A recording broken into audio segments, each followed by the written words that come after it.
กำลังเลี้ยงของอยู่สบายดีสบายดีสบายดีเป็นจังได๋ใครดีอยู่บ่มื้อนี้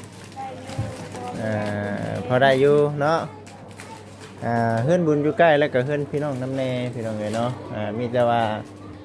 คือว่าได้เนาะถ้ามันจิตเองก็สิสุดช่วยกันเนาะในการเฮ็ดอยู่เฮ็ดกินเนาะพี่น้องเอ้ยตอนนี้ก็เครื่องของก็เลี้ยงไปน้ำแน่แล้วเนาะบางไปน้ำแน่แล้วพี่น้องเอ้ยเนาะใครเฮ็ดนี่คนสวยได้พี่สวยกันแซ่บอยู่บ่ต้องลองเบิ่งเนาะกันให้ปิดแล้วบ่น่ะแล้วโอ้สักแน่ดีบาทนี่เนาะถ้าเสิร์ฟอันนี้คือชนเข่าทางนี้เนาะเพื่อข้าวป้ากันทีมันลาวาจาลาวาเจตัสสวาเทเทตาตาตังมายายังพุทโธตาติสังนันเตอันจายันตาจังวาดุคงวาพุทเทสามีนาวาจาลาวาเจตัสสวาทันเนตาตาตังมายายังพุทโธตังกาตาจันโทธรายะตังวันเตปุระเตยะตาประเทศแรกก่อนเนาะทางไปข้าวสบายดีมันจะทอดไก่บอกอะไรเงี้ยตอนแรงวันนี้ไปนอกเลยมานี่ทุกเอาได้ไหลเพราะว่าอีมาทำนี่ใส่นี่เลยป่ะนี่โดยใส่ใส่นี่เลยพี่น้องเอ๋ยเนาะก็สีไทยกับ FC ได้เบิ่งชนต่ำทางนี้เนาะโอ้เฮ้ยตาเพลงเทพมีหาอยากได้ผัวย่อเข่าให้กินนี่โอ้หายากเนาะคือเราบอกเคยยุ่ยแท้นี่เยอะเนาะมันเลยตัวยังน่ะอิชาวะคุณสูตรนี่ควงพี่หาอยากได้เนาะเอ้ยหาอยากได้เนาะ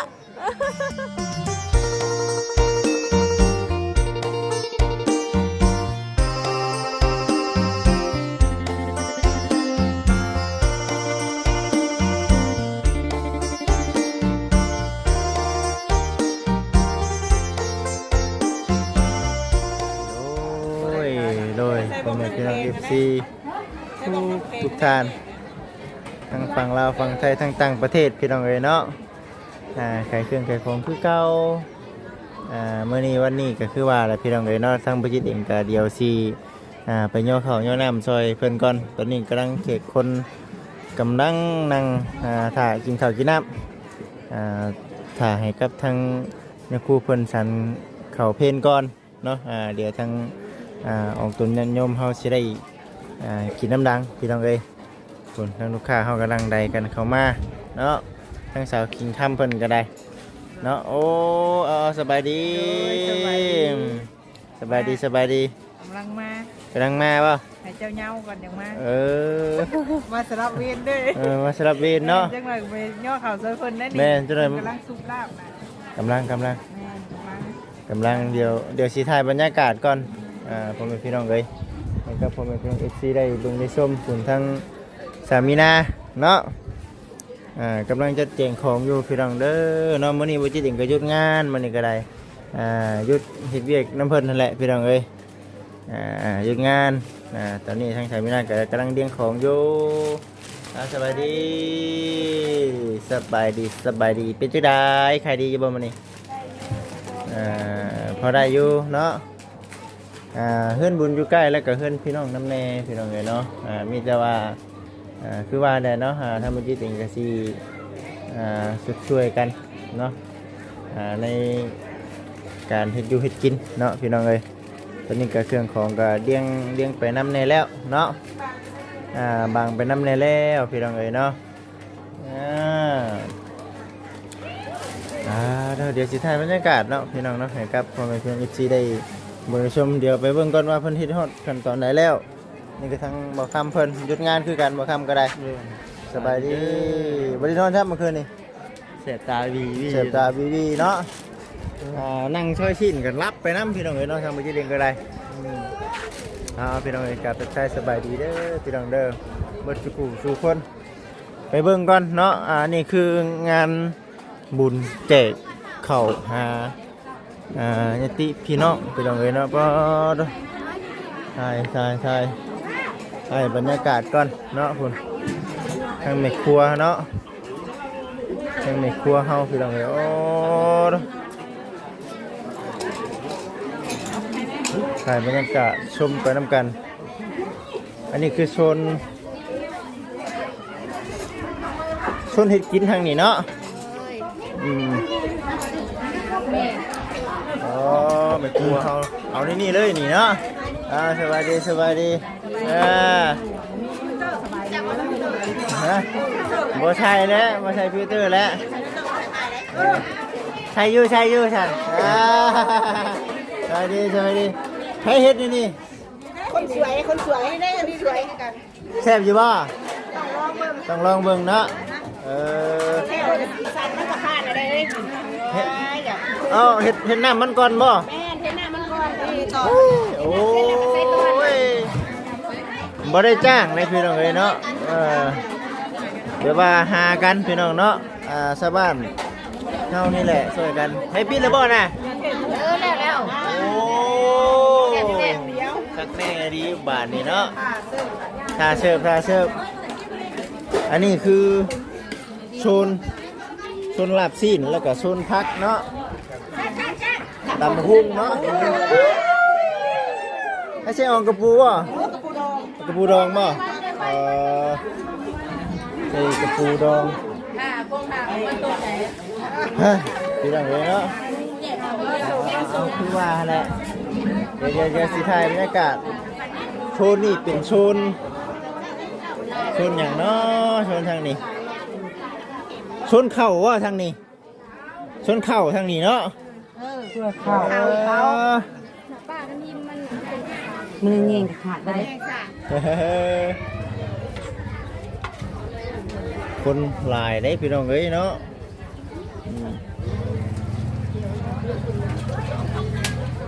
ทำไมหมอป่ะหมอได้ไหมมันเงี้ยคือเงี้ยขาดคือทุกอย่างมากเลยมันเห็นดิมันไม่ได้เห็นช่วยเลยนี่คือใส่กล่องโฟมไว้เนาะข้างในดิผู้ใดมีแต่เดียวชีถ่าเพิ่นย่อคือเนี่ยครูเพิ่นฉันก่อนเลยเนาะกินข้าวเพี้ยนก่อนเนาะเป็นบ่ถามว่าตู้ถามบ่เนี่ยเอาจังหวะกันพี่น้องเลยเนาะอันนี้คือโซนกับข้าวเนาะพี่น้องเนาะโซนกับข้าวกับน้ำส่วนนี้จะเป็นอันนั้นพี่น้องเด้อเนาะทำบัญชีเองกับซีถ่ายบรรยากาศนี่แหละเนาะรอบๆให้กับผมพี่น้อง FC ได้เบิ่งมื้อนี้ก็เลยบ่ได้อยู่ไปเวียกพี่น้องเนาะ2มื้อแล้วเดี๋ยวสิถ่ายบรรยากาศ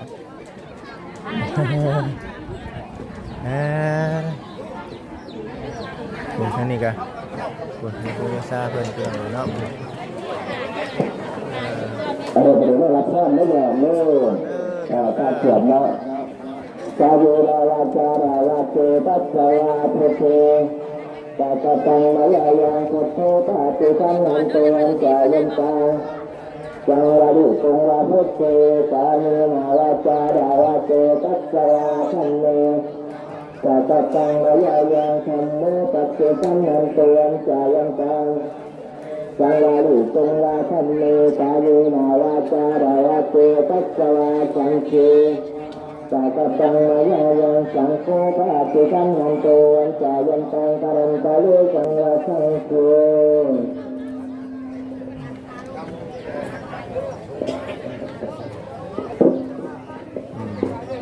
เนี่ยพี่หลักพร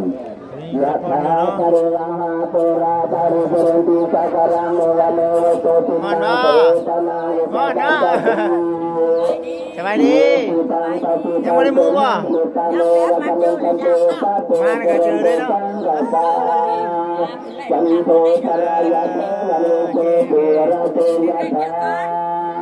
ประเทศแรกก่อนเนาะ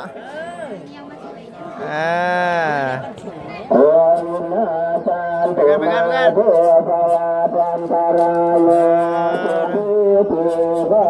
ไง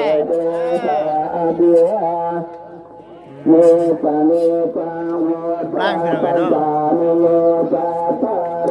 ถ่ายบรรยากาศก่อนอย่าไปเบิ่งไม่ค่าเฮาก่อนพี่น้องเนาะบ่จิตเองก็มัวแต่เผาของได้พี่น้องเนาะบ่จิตเองก็ได้บ่ได้รอ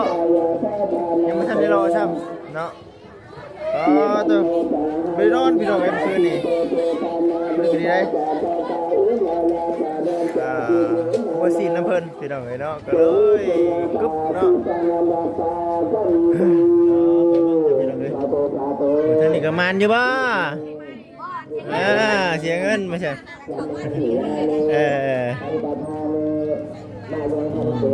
มาเลาะเบิ่งของขายของขายพี่น้องเลยนี่เด้เทียบเนาะของขายหลายของขายหลายของขายหลายยายมันอยู่บ่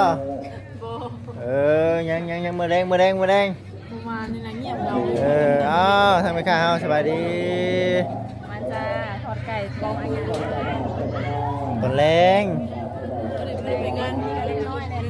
วันนี้ไปนอกเลยมานี่ตอนแ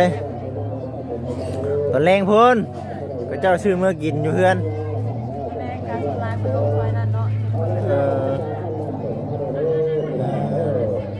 เอาเบิ่งไปพี่น้องเอ้ยนี่ดิไปเล็กน้อยแดดไปแดดมาผลไม้2ไม้เดียวกับผมเอาแล้วเนาะบาดหน่อยเด้อเนาะให้กูบ่ให้กูอยู่ล่าเนาะให้กลัวยุ่งนั่งเฉยไม่ได้แม่นนั่งไม่ได้เลยมาตาไปเวียกบ่ไปแล้วคนที่เขาแซนว่าให้อันสแกนเตียงซอยเนี่ยคนซื้อแบบไหนนะโอ้โดย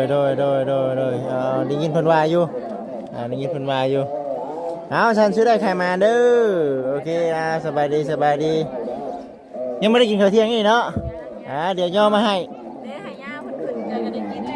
ใกล้แล้วนี่ใกล้แล้วนี่เจ้าหน่อยเพิ่นก็ได้ย่อเลยนี่พี่น้องเอ้ยเนาะคือกลาง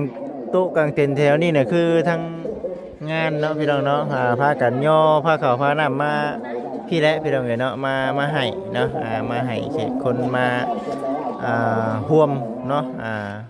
น้ำกันพี่น้องเอ้ยเนาะมาร่วมน้ำกันมันแดดเนาะคักก็ดีมานี่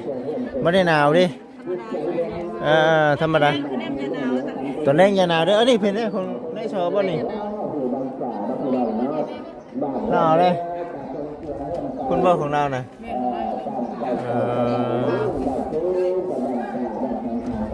ไปฉันพี่น้องเด้อเนาะไปเบิ่งไปชมน้ำกันนะจังใดก็ได้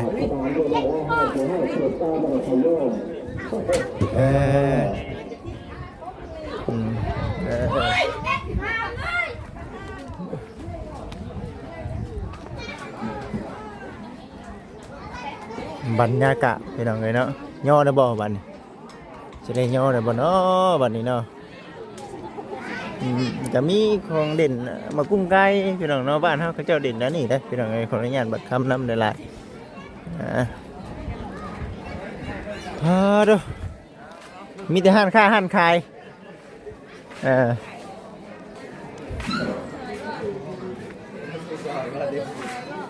ฮะ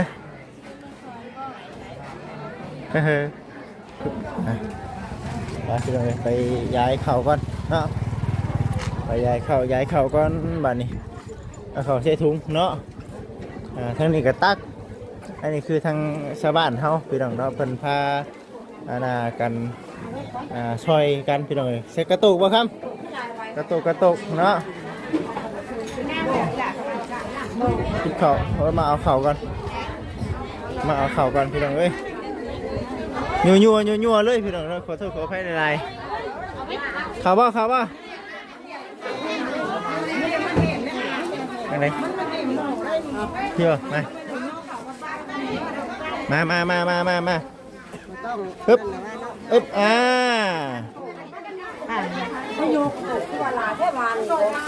บิ่งเด้อ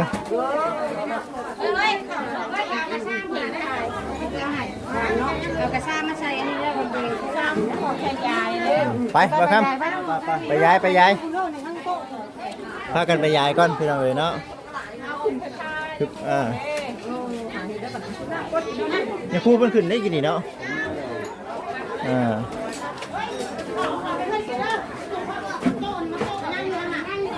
เฮียน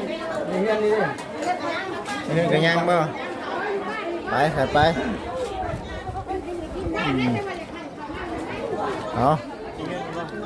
เขาในเฮือนก็ได้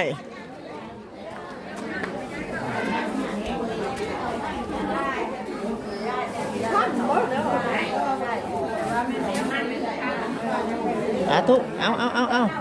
อาได้ไหลเพราะว่าอีมาทำนี่พอเนาะยืนไปพุ่นเนาะเดี๋ยวเนาะยืนปีก็ได้พอเดี๋ยวเนาะพอเนาะได้แหละเนาะเพราะว่าพอเดี๋ยวสิโอเคใช่โอเค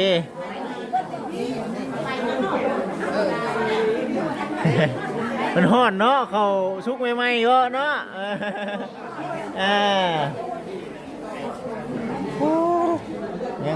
ยังกลับบัดนี่เนาะโอ้ยบัดผู้หน่อยก็หน่อยแท้นี่เนาะใช่โอเคได้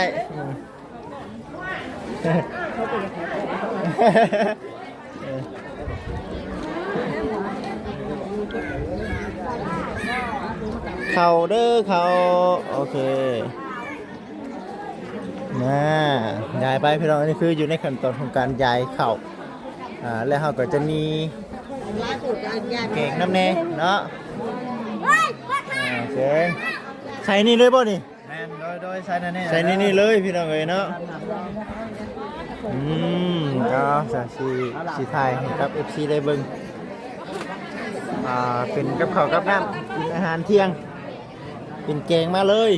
โอเคพี่น้องเลยคือเก่าเช่นเคยบัจิตสิไปเอาข้าวก่อนพี่น้องเลยเนาะเดี๋ยวสิเอาข้าวก่อน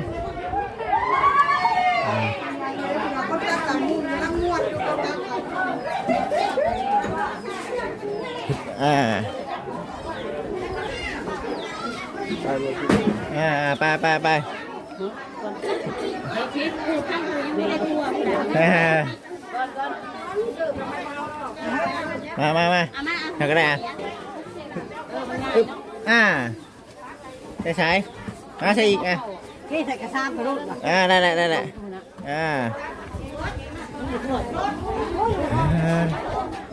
มาทีนี้บึงบรรยากาศไปน้ำกันพี่น้องจะสิไปนี่แหละชนต่ำทางนี้เนาะ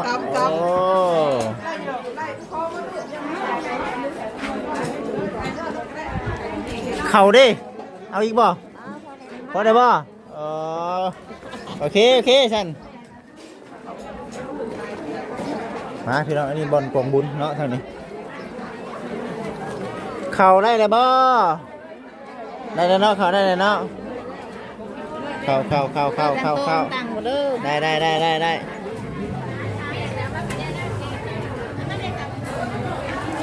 เข้าเด้อเข้าใส่โอเคอึ๊บมาเดี๋ยวมาเนาะเพราะว่าเข้านั่นได้เนาะเอิ้นบอกเด้อเข้าเนาะเป็นหนึ่ง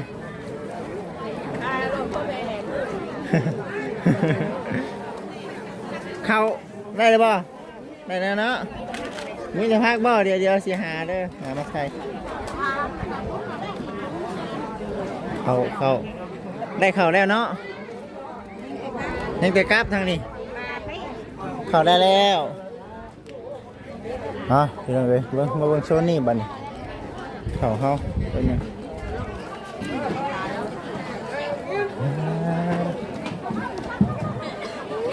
เอาอีกบ่เขาเอาขึ้นเขาก่อนเอาอีกบ่เอ้ยเขานะเอาอยู่เขาเนาะพอบ่หมดเลยเนาะชนทางนี้โอเคแต่แรกพี่น้องเลยชนกับเขากับน้ำทั้งนั้นเขาเจ้าเอาเข่าไปย้ายแล้วพี่น้องเลยเนาะคุณโอ้ไปย้ายแล้วไปสันพี่น้องเด้อเนาะกะชีประมาณนี้แหละอันน่ะทางบริจิตเองกะชีอันนั้นก่อนพี่น้องเลยเนาะพี่น้องเลยเนาะสามีนาอยู่ห้านก่อนเด้ออยู่ห้านก่อนคุยกับทางพ่อแม่พี่น้อง พี่หนามาพี่ พี่หนาบ่โอเคพี่น้องตื่นแต่จักโมงมานี่ วันนี้ตื่นแต่เช้าพี่น้องเลยเนาะ ตื่นแต่เช้าเลย เพราะหนาจะสิพี่น้องเลยเนาะ เป็นซีดเอาไว้เดียวนั่นเลยพี่น้องเลยเนาะ เลยอันน่ะทางบริจิตเองสิไปย่อผ้าขาวผ้าดำก่อนเนาะย่อผ้าขาวผ้าดำเลยทางบริจิตเองสิมา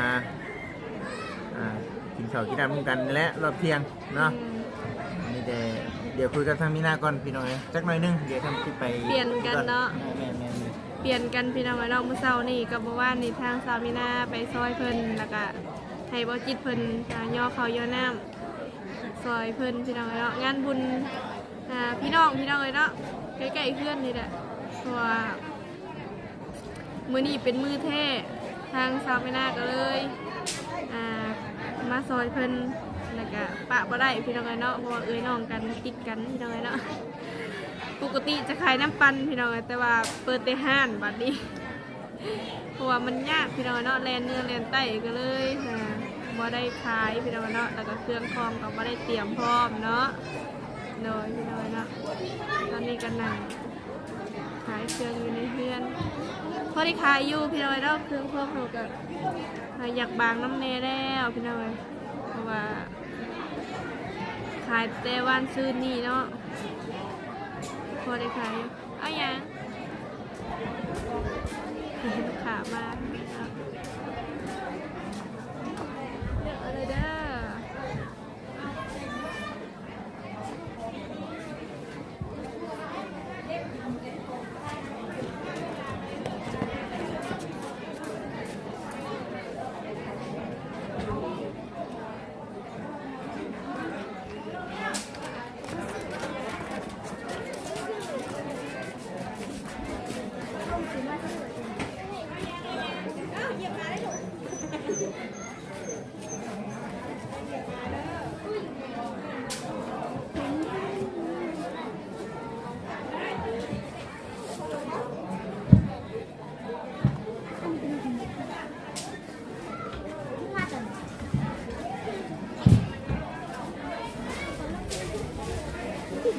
เสียเดี๋ยวนั่งนมฮะช้ามุกช้าลายได้เลยสี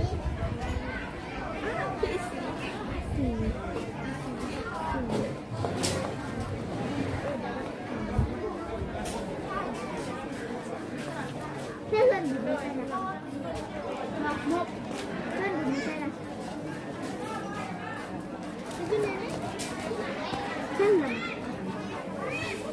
โตเพื่อนกันได้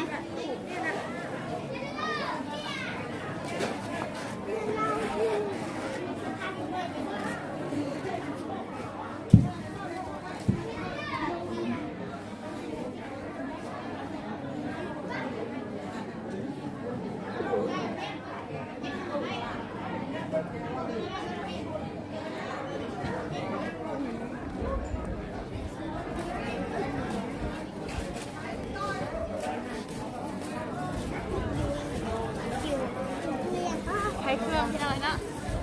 ลูกค้าก็กำลังมาพี่น้อยมาเรื่อยๆลูกค้าเพราะว่า มือนี่เป็นมือแท้แล้วก็ขายดีที่สุดพี่น้องไอ้เนาะในห้างเฮา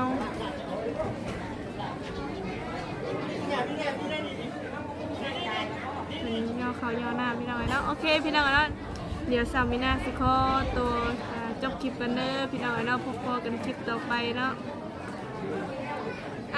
ย่อเขาให้เอ้ยตาเพลงแค่นี้หาอยากได้ผัวย่อเขาให้กินนี่โอ้หายากเนาะคือเราบอกเคยโยนแท้นี่โยเนาะมันเนี่ยตัวยังน่ะอิชาบ่อิชาบ่คนโสดนี่ควงแท้ หาอยากได้เนาะเลยหาอยากได้เนาะหยอกกันพี่น้องเลยเนาะเลยเนาะหาย่อแขกทันเลยเนาะทางสาวพี่นาบ่อยากเราได้สิห้ากินเองพี่น้องเนาะโดยจึงในค่ะขอบคุณทางพ่อแม่พี่น้อง FC เบิร์ดทุกคนเด้อที่ว่าเป็นกำลังใจให้เนาะจึงในก็ฝากพ่อแม่พี่น้อง FC เบิร์ดทุกคนเป็นกำลังใจให้ทางเบิร์ดจิตกับสาวพี่นาพี่น้องเนาะแล้วก็ฝากพ่อแม่พี่น้องอุดหนุนหาอาหารทานน้อยๆเฮาเด้อพี่น้องเนาะสบายดีพี่น้องบ๊ายบาย